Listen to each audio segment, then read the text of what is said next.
নমস্কার, আমি সৌমিত্র রয়। তো লাস্ট টপিক যেটা আমাদের চলছিল লাইফ লাইন, আয়ুরেখা, জীবনরেখা, ওইটাকেই আমরা কন্টিনিউ করব।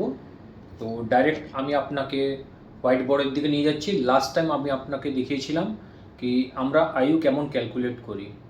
তো মস্তিষ্ক রেখা, হৃদয় রেখা আর আয়ু রেখা তিনটাকে যোগ করার পরে 3 দিয়ে ভাগ করলে যেটা রেজাল্টটা আসে ওটা হচ্ছে অ্যাকচুয়াল আয়ু হচ্ছে আপনাদের।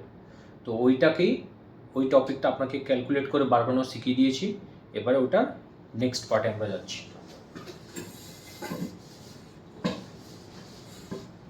এবারে আজকে যে টপিকটা হচ্ছে এটা আজকাল দেখতে পাওয়া যায় না, তা সত্ত্বেও যেহেতু আমাদের টপিক চলছে তো এটা তো আমাদেরকে আলোচনা করতেই হচ্ছে, কারণ কি যারা হস্তরেখা শিখে या শিখতে ইচ্ছুক থাকে তাদের জন্য হচ্ছে।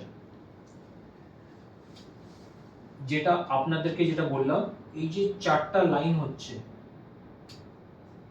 1 2 3 4, একে মণিবন্ধ রেখা বলে। আমার এখান থেকে লাইফ লাইন আয়ু রেখা চললো, এখানে চলে আসলো।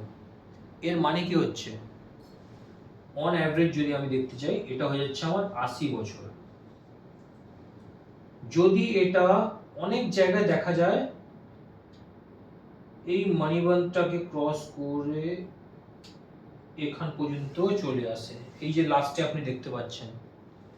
এর মানে কি হলো, 10 বছর 10 বছর 10 বছর 10 বছর, 80 প্লাস আপনার 40, 4টা মণিবন্ধ রেখা যখন কারোর হাতে এমনিতেই চলে আসে, তো আমার গণনার হিসাবে যেটা আমি শিখেছি আমার গুরুর কাছ থেকে, ওনারাও যে শিখেছে ওনাদের গুরুর কাছ থেকে, যদি কোনো মানুষের হাতে, কোনো ব্যক্তির হাতে 4টা মণিবন্ধ রেখা থাকলে ওর এমনিতেই আয়ু যে হচ্ছে অনেক লম্বা হয়ে যায়।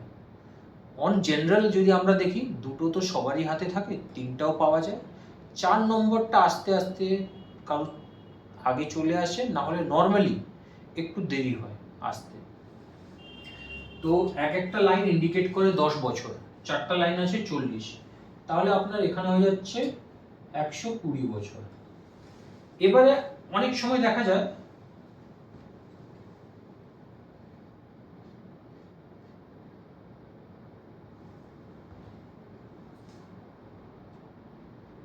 এটা আপনার এরকম আয়ু রেখাটা আছে, এখান থেকে কোনো লাইন গিয়ে এরকম করে ঘুরে গেল, এটা কি হচ্ছে, এটা হচ্ছে গুরু পর্বত। গুরু পর্বতে লাইন ঘোরা মানে আপনার আরো 10 বছর আপনাকে এক্সট্রা দিয়ে দিল। আপনার লাস্ট লাইফ গুরু পর্বত কিসের কারক হয়, ধর্মের দিকে, ধার্মিক কাজের দিকে। তো জীবনের লাস্ট টাইমে আপনি ধার্মিক কাজে মানে খুব বেড়ে চড়ে পার্টিসিপেট করবেন, এই টাইপের থাকে। এই আকারটা এরকম না হয়ে আপনার এরকম হতে পারে, এইরকমও আসতে পারে, এই টাইপের রেখাও হতে পারে।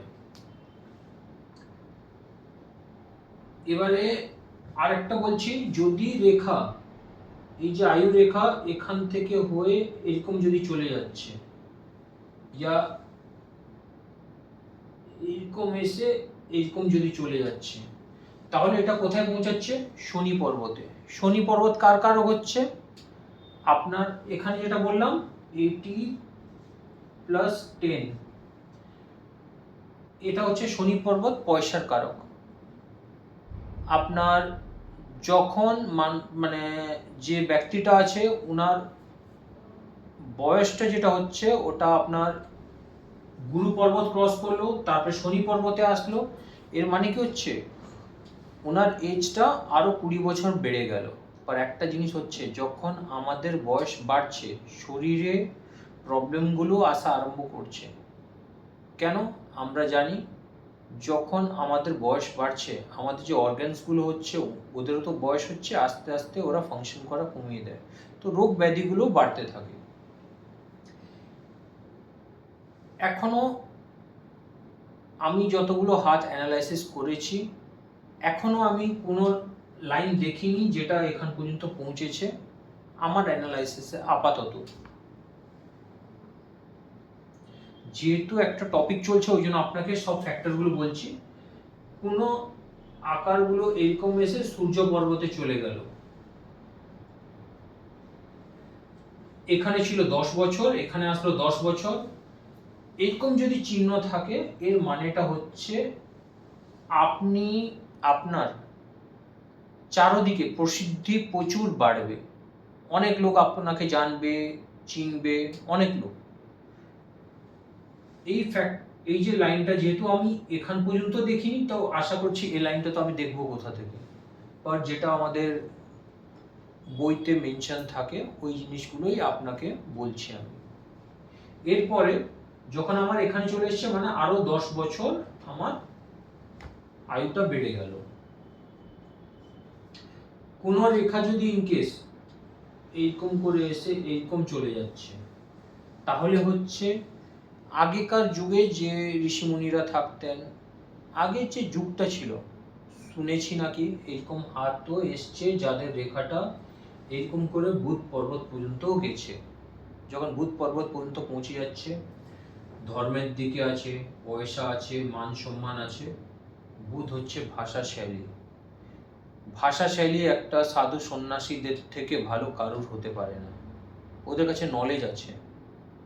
তো শেষ যে লাইফের যে নলেজগুলো হয়, এই ব্যক্তিগুলোর কাছে নলেজের কোনো কমতি নেই।